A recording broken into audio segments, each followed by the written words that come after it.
Welcome back to HowToAV.tv. We're joined on the line by Daniel Branton, AV expert from CYP, to answer your quickfire questions on AV troubleshooting.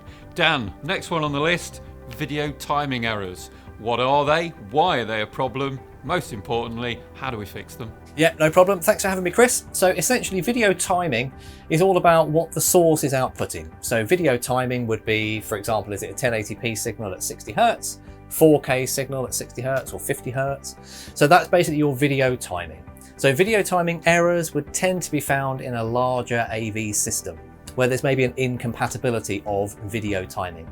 So say, for example, you've got 10 screens in a property, 9 of them support 4K, but 1 of them is 1080p only.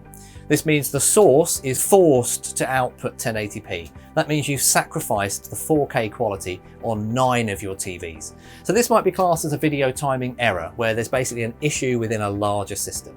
So how would you correct this? The best way would be to put a video scaler in front of that 1080p screen.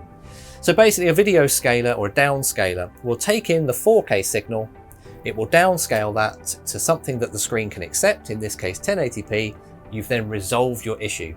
Your source can see that everything accepts 4K now, and that means that all of the screens will display an image. So as I say, that would be a good way to resolve a video timing error, by using some sort of video scaler to make sure that all of your screens and sources are then compatible with the correct video timing. Dan, you make it sound simple. If you've got more questions for Dan on audio visual or for our wider HowToAV team, leave us a comment below and we'll see if we can find you the answers at HowToAV.tv.